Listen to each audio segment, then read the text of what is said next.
एक खोखले गोले की बाहरी व आंतरिक त्रिज्या क्रमशः 8 सेंटीमीटर और 4 सेंटीमीटर है, तो गोले की धातु का आयतन ज्ञात कीजिए। अभी यहाँ पर देखिए कि गोले की बात की जा रही है। ये सपोज करें कि ये गोला है, अब तो ये गोला मतलब इसके बाहर के केंद्र से इसके बाहर की एक त्रिज्या है, तो उसको क्या बोलेंगे, बाह्य त्रिज्या।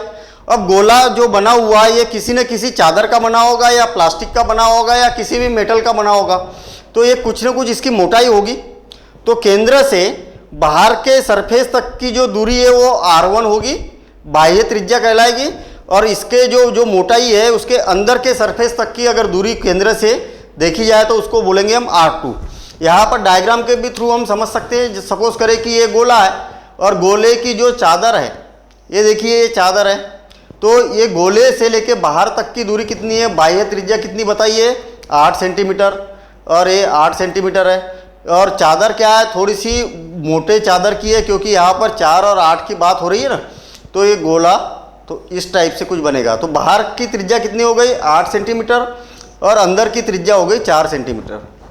हमेशा बाहर की त्रिज्या को r1 से डिनोट किया जाता है, अंदर की त्रिज्या को r2 से डिनोट किया जाता है।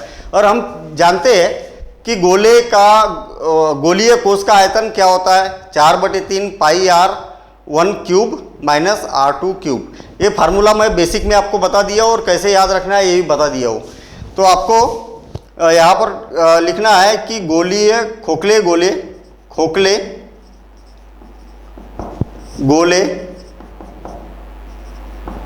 की बाहरी त्रिज्या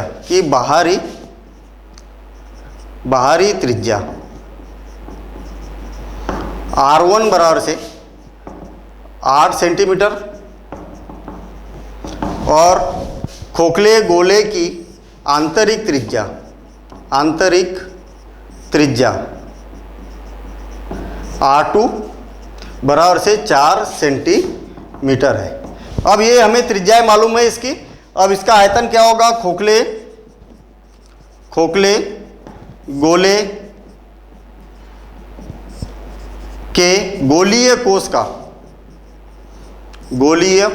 कोश का, और यहाँ पर क्या बोला है, गोले की धातु का, गोलीय कोश, और ब्रैकेट में धातु लिख देते हैं हम, धातु का आयतन।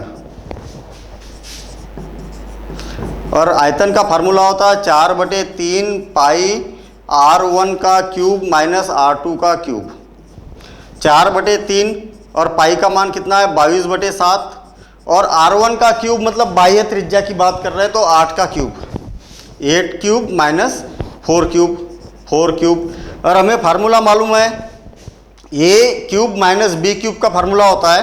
यहाँ मैं 4/3 लिख देता हूँ, 3 × 7 और ऊपर 22 है, और इंटू यहाँ फार्मूला होता है a cube minus b cube, a minus b और a square plus ab 8 × 4 plus b का स्क्वायर। आपको ये फार्मूला बिल्कुल अच्छे से याद होना चाहिए। a cube minus b cube, a minus b, और a cube a square plus ab plus b square. ये 8.4 नहीं है, 8 × 4 है, तो याद रहे। अब यहाँ पर आपको फार्मूला याद करने की टेक्निक देखना आप, a cube minus b cube है तो पहले माइनस फिर बाद में सब जगह plus. a cube plus b cube का फार्मूला है, प्लस का फार्मूला है तो बीच में प्लस और यहाँ पर माइनस, एक जगह माइनस। ये ऐसा याद रखना आपको, माइनस तो पहले माइनस फिर प्लस, प्लस तो पहले प्लस और एक जगह बीच में माइनस। तो ये हो जाएगा 4 × 22 डिवाइडेड बाय 3 × 7।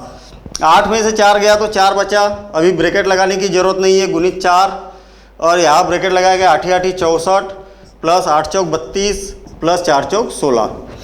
और कैलकुलेशन करते हैं हम, 4 × 22 × 4 गुणित दोनों को ऐड करेंगे तो 4 और 6 10 और 2 12 के 2 हासिल आए 1, तो 7 और 3 10 और 1 11 डिवाइडेड बाय 3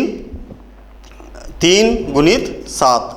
7 से डिवाइड हो रहा क्या ये देख लेते हैं। 7 का 7 और बचे 4, 7 छक्कम 42, हाँ कैंसिल हो रहा। 7 का 7 बचे 4, 7 छक्कम 42, 16 बार कैंसिल हुआ, और 3 से और कुछ कैंसिल नहीं हो रहा। इजिकल टू आयतन बराबर से कितना हो जाएगा, आयतन बराबर से हम कैलकुलेशन करते हैं मैं इधर कर रहा हूँ कैलकुलेशन इसका, वैसे इसके में कंटिन्यूस में आएगा वो। 4 चौक 16 और या तो 4 का 16 में गुना कर देते थे, 16 चौक 64, 64 गुणित फिर 4 ये हो गया, फिर 4 का गुना करना है तो 4 चौक 16 के 6 हासिल आया 1, 6 चौक 24 और 1 25 गुणित 22 का गुना करना है 22, तो 22 6 दूनी 12 के 2 हासिल आए और 13 13 बचा, 6 दूनी 12 और 6 दूनी 12 13 बचा है। 22 पंचे 110 और 113 123 तो 12 बचा और 22 दूनी 44 45 46 56 ये बचा 56 32 बटे 3, 56 32 डिवाइडेड बाय 3 से फिर डिवाइड कर देते हम, तो 3 का 3 बचे 2 और 3 7 21 3 8 24 3 8 24 बचे 2 और 3 7 21 3 7 21 बचे फिर 2 और 3 7 21 बचा 1, 3 तिया 9 और 3 तिया 9। ये आयतन हो जाएगा। किसका आयतन? धातु का आयतन। हम यहाँ पर लिखेंगे, अतः बर्तन बोला था कि गोला बोला था? गोला। देखना है क्वेश्चन में कि पूछा क्या गया है, उसी के अकॉर्डिंग अपने को हमें यहाँ पर आंसर लिखना है। अतः गोले के धातु का आयतन बराबर से 1877.83 इकाई लिखना बहुत ज़रूरी है। अगर इकाई नहीं लिखी तो एग्जाम में मार्क्स काटे जाएंगे, तरीका गलत होता है अगर इकाई नहीं लिखी तो। काय में दिया है ये क्वेश्चन? सेंटीमीटर में दिया है, तो हम लिखेंगे सेंटीमीटर। क्या है ये? आयतन है। जब भी आयतन की बात की जाएगी तो घन लिखना है, क्यूब लगाना है, और जब भी पृष्ठ की बात की जाए तो स्क्वायर लिखना है, और जब भी लंबाई की बात की जाए तो कुछ नहीं लिखना है, केवल इकाई लिखना है। तो याद रखना, जब लंबाई की बात की जाती है तो इकाई लिखी जाती है सिंपल, सेंटीमीटर या मीटर जो भी दिया है। जब आयतन की बात की जाती है तो क्यूब लगाया जाता है, और क्षेत्रफल की बात की जाती है या पृष्ठ की बात की जाती है तो वर्ग लगाना है यहाँ पर आंसर में। तो इसी प्रकार से ये क्वेश्चन कंप्लीट होता है और अब हम चलते हैं नेक्स्ट क्वेश्चन की ओर।